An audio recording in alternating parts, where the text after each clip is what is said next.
The final word returns with the man in charge of Harriers winning 4 in a row and coming back from 2-0 down twice.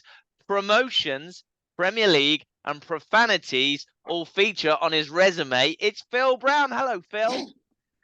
Good afternoon. Is it after? Yes, it is. Just good afternoon, Wes. How are you, Paul? Oh, mate, listen, I'm on top of the world now. It's great to have you on the final word. Thank you so much for keeping your promise as well. I just mentioned profanities there, Phil, at the end of your introduction. Did you want to talk about that maybe? Yeah, listen, I came out with a word on Saturday that will be repeated on this show, that's for sure. And it should never be repeated, if truth be known. But I was really, I was that frustrated at the time. I honestly, I'm not going to hide behind the fact that I swore. Yeah. But what I want to, I don't want to appeal against it. I want to say that to the kids that were there, and there was over 1,000. There was, I think, there's about 1,021 kids there. I find myself that much. I've gone £1 for each of the kids that turned up, which I thought is something that the chairman has done since I've been at the football club. The first game, he promised me a big crowd, and I couldn't complain. Over 3,000 for a team that was bottom of the division by a long way, And then the second game, I think he's done the same, kids for £1. And for me to be sent to the stand, it's a bad example, regardless of how or what or why or where. Yeah, I'm not gonna defend myself here. It's indefensible, the fact that I came out with the word. So I find myself £1 for every kid that was in there. Wow. And I also have said to the football club, let's get the players and myself out to assemblies in the area. Let's get to the schools. Yeah, I know it's something that's been done in the past, and it's something I absolutely adhere to. I went to India, Wes, and I couldn't believe I had a group of foreign players. There was a 25-man squad system in India, and there was 18 of the squad were Indian because they wanted to improve the product. So 7 of the squad were foreign players from all over the world. I had a couple of Brazilians, I had an Austrian, I had a South American, I had a Canadian, I had Spanish lads, I had a couple of English lads. And I was saying to them, what do you do in the afternoons? They go back to the hotel and lounge around in a hotel and around the pool. So I changed all that. I said, right, the lot is, as soon as you finish training sessions, we're going to the schools and we're walking in the schools and just talking to them about football and just talk to them about how you were that age and you were just looking starry-eyed. My starry-eyed moment as a kid at school was when Jimmy Montgomery, remember Jimmy Montgomery? My dad he made the double, exactly. He made the double save to win us. And I know Ian Montgomery, listen to me. Jimmy Montgomery made the save. Ian Porterfield scored the one goal that beat Leeds, the mighty Leeds United in 1973, and Sunderland were my team, or still are my team. Yeah. But Kidderminster Harriers are now, sorry. Yeah, of course. And Jimmy Montgomery came to the school after that double save, and I was like, my chin was on the floor, It was like, wow. And I wanted to be a professional footballer. Not from that moment, because he was a goalkeeper. But you felt how important team spirit, teamwork, players in different positions, what they've got to do to bring together that team, and a goalkeeper being one of the key components. So from that moment, going into schools, I thought, we should be doing that. Excellent. Do you know what we do? We do get around the community and stuff, especially for charity, and that Harriers are brilliant at that kind of thing. Anyway, good. Phil, I've been told by Matty I've got 30 minutes with you, which I think is probably about 3 or 4 questions, right? I know you like to talk as much as me. So, right, first question. It was a massive deal when you were announced, but what were you doing the day before you got the call from Dean Holdsworth to set up a date with Kidderminster Harriers? Were you fixing a light bulb, Phil? It's a light bulb moment, that I'm telling you. No, I have been doing. I must admit, I've been painting the house this summer. Saying this summer, my word, we're just coming through the winter. But just before the winter, obviously we had Christmas to contend with. And if I told you the story about last Christmas, you wouldn't forgive me, Wes. No. I was in India. For my son's first birthday. I was in India for my son's first Christmas, Dear me. I daresn't go on. I was in India for Valentine's Day, for my missus's birthday. I mean, it was a disaster. Oh, And I didn't vow not to go back because I had a chance. I had an opportunity to go back, but it was again not to coach. It was, and there's nothing wrong with this, by the way. It was to go back to India to be part of the production team and doing the ISL in the 10th season, which is, you know, I've been part of that for 5 years. It's been a good you know, the transition from being what they were to what they are. I think they're going in the right direction. The national team, you know, world standing is coming down because of the influx of foreign coaches and what the methods are bringing to the Indian players. Everything about it is moving in the right direction. But unfortunately, I was in Mumbai. So I flew my family across to Mumbai and they spent Christmas in Mumbai. Try and find a turkey in India. You've got some challenge on your hand. I'm telling you, it was unbelievable. So when I came back this time, I thought, you know, I brought my daughter over. She had finished her exams at University in Newcastle. She came across for 5 days in Mumbai, 5 in Goa. She was loving it. But you learn so much about Indian people and they can bring a level of humility and humbleness to you. And I think that's the lesson I've brought to back to England with me. But what I was doing the day before, I think I've got to say it, I was on the golf course with a local farmer. I love it. I love it. And I'm trying to teach him how to play golf, but he's getting better than me now. Now that I've gone to Kidderminster, he's now winning games. Get rid of that. Get rid of that. He's got to go. Okay, so you got the call. What did you know about Harriers before, Phil? Had you played here or you managed here? No, I hadn't played there and I hadn't managed there. You always remember a ground when you go to it. I'd not even seen a game, you know, in terms of scouting or anything. I had a call from one of the physio that I had at Hull City saying that Hull City had played against Kidderminster Harriers, but I wasn't the manager. Ian Ashby, I know, who was a Brummie, or he won't want me to call him anything else. I don't think a Brummie, and he always talked about the local areas and the local teams and the non-league clubs and the mentality and Big Sam, good friend of mine, as everybody knows, lived in Dudley, which is not far. And obviously, when I got the kiddie job, he was on the phone. Brian Horton, dear me, Nobby said it was his last game. And who was he playing for? It was his last game in non-league football before he became a pro. And he would have been playing for Hedensford, and it was Hedensford against Kidderminster. So I got the full story from Nobby. Stuart Watkiss. I've worked with Stuart. He was my under-21s coach at Hull. I've just spoke to Stuart. He was over in Jamshedpur with J. Emmanuel Thomas. So asking him a little bit more, doing a little bit of homework. The footballing world is, the community is so small. It is. And I asked Stuart, and Stuart's obviously managed Kidderminster, I think, Kidderminster Harriers. So it goes back a long way. My not association, but my knowledge of Kidderminster Harriers, but the association didn't start till, what was it, 3 weeks ago on the 14th of January. So what did you think? 2024. When you landed in Kidderminster at Who Road, and they went, this is a stadium, this is where we play, this is the training pitch at Cosi, wherever you could pronounce it. What were your thoughts? Well, I didn't want to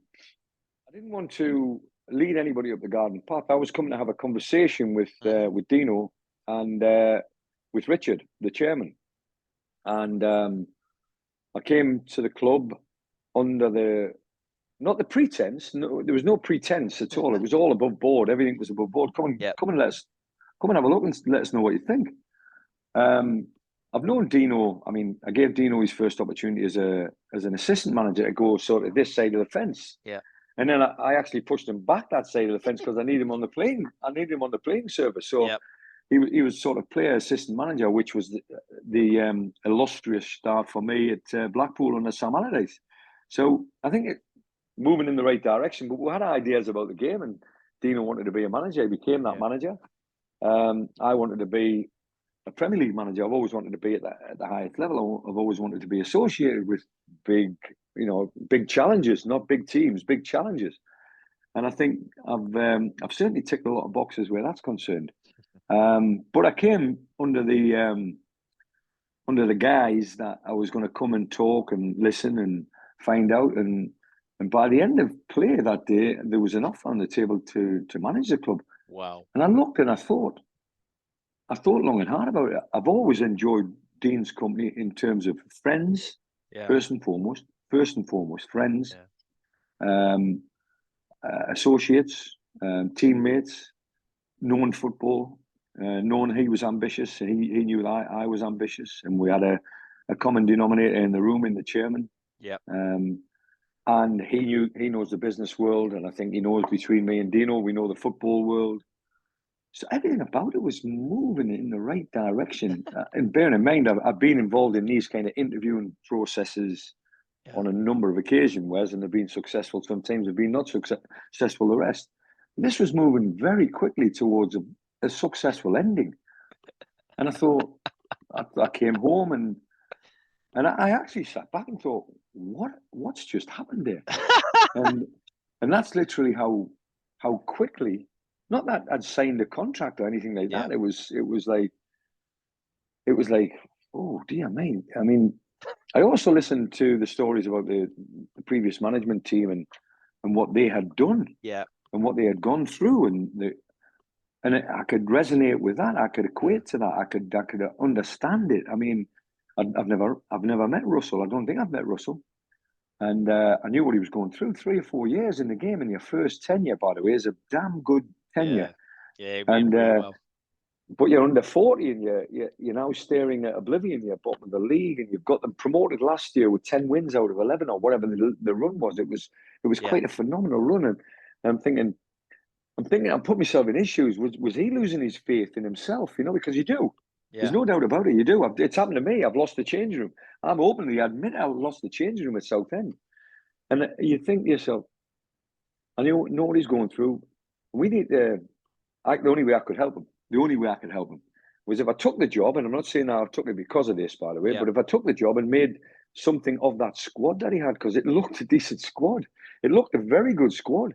Yeah. And then I watched Jimmy work on the Thursday and the Friday, and I'm looking at, again, a damn good coach. Yeah. And then I see a performance on the Saturday against Altrincham. People talk about presence being in the stand. I vowed I'd never do that. And I'm in the stand watching. I'm thinking, what am I doing? Should be on the touchline. And no, that was Jimmy's bag. That was his game. And good clean sheet and a great save in the last couple of minutes or dying minutes. Yeah. And then penalty shootout. And everything was just right. And it still is. It feels that way, Wes. It still feels right. Well, that's good. I'm glad. I didn't want that bombshell. That doesn't feel right anymore. That would be terrible for this interview. So, Phil, let's talk about your playing days. So who was the best player you played with or against? Oh, dear. Best player I played with. Yeah. Oh, dear. Or against. And, for various reasons, the Bolton Wanderers team, which was the highest level I played to, which got to the championship. Yeah. Because I was a second division player, and no different to the players that we've got. I was trying everything, keep out of the National League, trying everything to get into the first division. Eventually got there, and then one little soiree with the championship, and that was me done. But I was a second division player at best, and we were surrounding ourselves with better players every time a new management came in. Phil Neal lost his job, and Bruce Rayok came in, and we got a load of Scottish lads, and we got Andy Walker, who was a really good striker, really good finisher, good player. We had Jason McAteer in the middle of the park. We had Alan Stubbs alongside me at the back. Yeah. But the one player that, after Alan Thompson, we brought from Newcastle, and I can equate to that, where Lambert's concerned, these Geordies just playing a different way, a different kind of vibe about them. And Tomo and Lambert are a similar kind of vibe. But the one player that really stood out in my mind in my career was Tony Kelly. Tony Kelly was a Scouser he had immaculate touch, vision, feel for a game. He had a lovely way of life. He just took everything as it come. He had a relaxed way of playing. But because of the off-field activities, as in he liked to paint, And that eventually caught up with him, and he got bigger, and he wasn't as athletic. And then the game caught up with him. And when Wenger eventually got his teeth into the game, and I blame Wenger for the athleticism. I blame Wenger for the athleticism even now. He was one of the greats in the early days. And the game was slowly but surely in the 90s was moving away from alcohol and activities off the field of play and moving towards athleticism and professionalism. And, thank God it has, by the way, because the game in the last 30 years has proved, it's probably proved beyond recognizable doubt that it's improved. But Tony Kelly, still in my head, is one of the players that I really enjoy playing alongside. Okay, so what we'll have to do is because we have quite a young fan base, as you've seen. I'll come on to that in a little bit, but they'll have to go and research Tony Kelly. I'll go further ahead. I'll say in terms of coaching or managing, it would be JJ Okocha. Oh, and come on now. Come on. JJ Okocha, absolute world beater. Could put us in this picture, me and you together, and it would take us about 25 days to get the ball off him. He had a phenomenal attribute, which is his touch, his feel. He was in love with the ball. Yeah, and you could tell he was in love with the ball with the amount of touches that he had in a game of football. He was probably one of the first Premier League players that had over 100 touches in a game of football. Would have been JJ Okocha. He should have won a World Cup, shouldn't he? But there you go. Aye. He was that good. You're talking about. You're talking about. I've spoken about India there, and sometimes you've got to go to these places like Nigeria to get somebody who's come out of that. That nonsense. Like people talk about the deprivation that some of these countries are living under, and without going too political, JJ came out of that, rose out of that as a 16, 17-year-old boy, got into Germany, and then the rest's history, as it were. Okay, Phil, we've got to move on. So, a question I ask all the players, and it's a great one. What was your first pair of football boots, and do you still have them? My first pair of football boots, and I know you've given me time to think of this one, because we talked about it on Saturday before the game, were Hummel. They were white Hummel boots. And the winger, and me and you were talking about this, weren't we? The winger who wore them was Alan Hinton, who played wide left possibly, or right, but he could go either way in the great Derby County days when Colin Todd played for them. You had, I think when Hinton played one side, I'm sure you had, trying to think of the other winger that they played with. They had some great players, absolutely fabulous players. But Alan Hinton had these white football boots. And my dad bought me a pair when I was a young pup. I was only about 9, 10, 11-year-old or something like that. And he bought me a size 9. And I'm saying to him, Dad, what are you doing? A size 9. I was a size 5. I was wearing a size 5. And he just said, just fill them with newspapers, and they'll last you a long time. So I'm having to shove newspapers in the front end of the boot when I'm cleaning them. Remember dubbing? Can you remember dubbing? Yeah. I was cleaning them with dubbing on a Saturday before a game of football. Yeah. And I used to have to fill my boot with newspaper so that my foot would actually fit them. And I had them for about 5 years until they fitted me. There you go. And so you got your money's worth. I mean, that's thrifty from your dad. He got his money's worth. So do you still have them, Phil? No, I don't. Sorry, I do apologise. It's such a shame. No, don't worry about that. Bit of light relief here. A few of the fans are wondering, Phil, if the club shop will be selling copies of the cravat you've been wearing on the touchline. Well, it's not Kidderminster colours. I can't. I've just gone into a syndicate. We just bought a horse, and part of the deal was everybody had to wear a scarf on match day being race day. Yeah. And the horse wears the colours of green and pink silks. Yeah. So now we had 25. We were racing at Musselburgh just recently, and we had 25 pink and green silk scarves, and we all had to wear them, and they look fantastic in terms of a cravat. Yeah. So maybe we can get some kind of a cravat into the club shop. I don't know. It's something that has to happen. It really is. Just talk about fans there wanting to be styled by Phil Brown. Absolutely. Let's talk about the fans, Phil. I haven't seen Agbra bouncing like it was on Saturday for many a years. Are we doing you proud, Phil? What do you reckon? I think it's reciprocal. I must admit, it's probably synonymous of the working class people that we are, and I'm classing myself as that we need to go 2-0 down before we can show everybody how good we are. And I'm not subscribing to that one. Not as a working class person, absolutely, I'm subscribing to it because you want to show everybody that there's fight in you. Yeah. But I do actually getting a goal in front and then keeping a clean sheet. Yeah. So the two, it's quite funny, and it's not funny because we've got quite a few games where they're going to be tight coming to the end of the season. Yeah. But to go 2-0 down in both home games and to win both away games 1-0, it's almost like we're here to entertain you at Kidderminster, at Agbra. Yeah. And it doesn't matter what we do away from home. It's going to be ugly. It's going to be horrible, but we're going to win the game 1-0. If we do that all season, I'll be delighted. But I want to try and refrain from going 2-0 down. Trust me on this one. Having said that, Wes, and let me finish with this point because it's a good point. Yeah. I was told on numerous occasions, that when we go a goal down, you might as well pack your bags and go home because we cannot come back from a goal down. Yeah. And I'm looking at that going, what?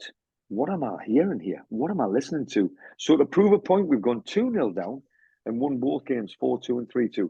I don't want to have to do that week in and week out, but we have to show people that we have got spirit. And I think that's the one thing that we have done. Absolutely, Phil. And it's magical. Do you know what? I haven't felt like I felt on Saturday when the ball hit the net, when Gold scored an absolute bang in a header.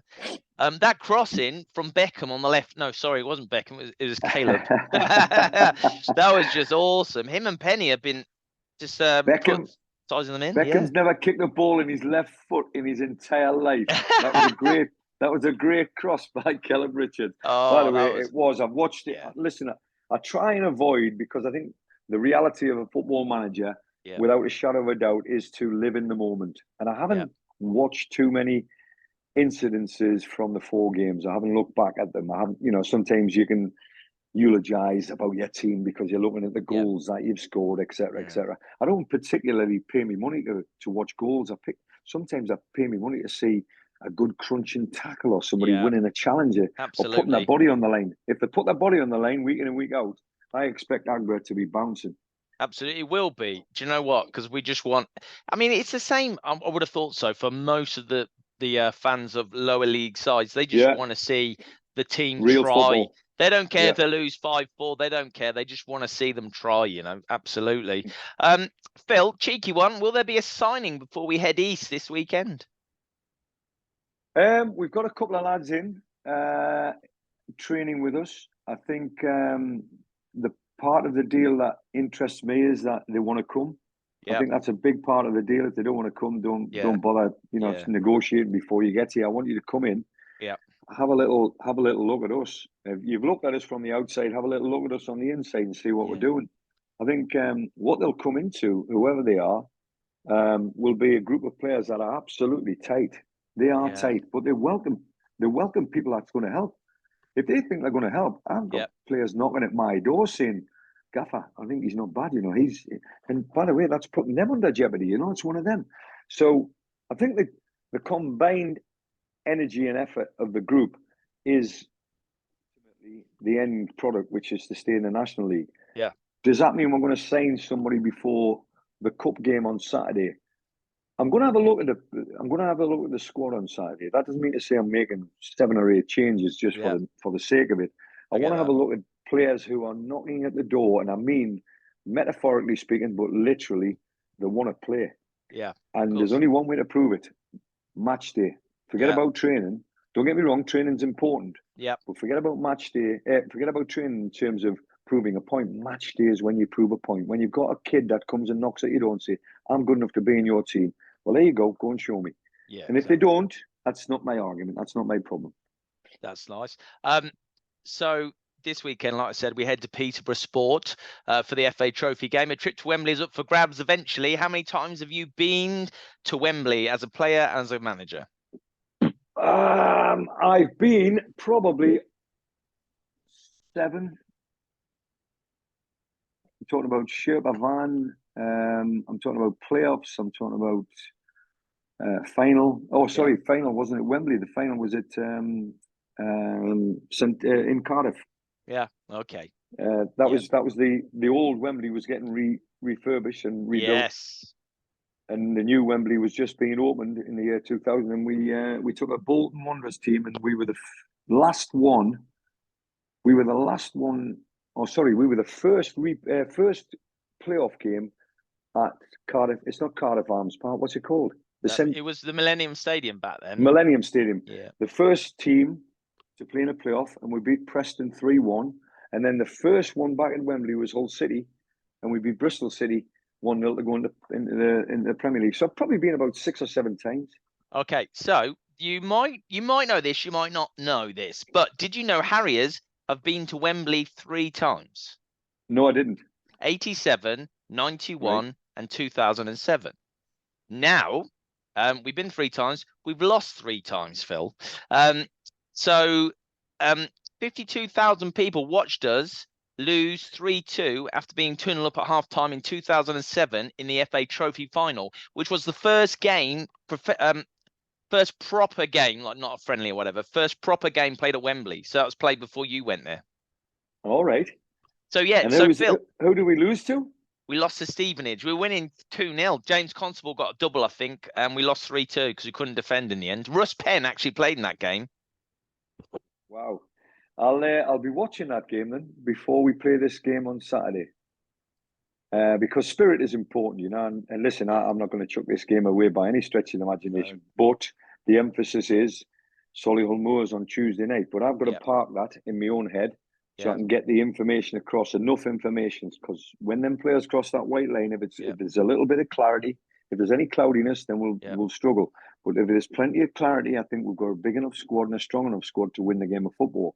Yeah. And if we do, means we're 2 games away from Wembley. It becomes a little bit more important then. Yeah. But we've got to win this game. We've got to focus on winning this game on Saturday, and then all guns blazing at Solihull Moors on Tuesday.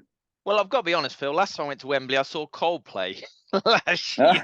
I was at the same gig. Oh, yeah. Well, it wasn't. Yeah. Do you know what? It wasn't. It was amazing. Don't get me wrong. It was brilliant, but it wasn't a football match for a team that I support and love.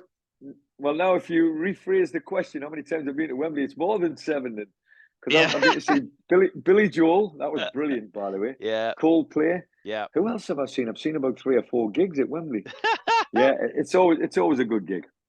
Absolutely. So the ideal for any Harriers fan is A, we stay up in the conference, and B, we go to Wembley and we bloody well win. That's what you've got to, Phil. That's what you've got to do. That's what you've got to do, man.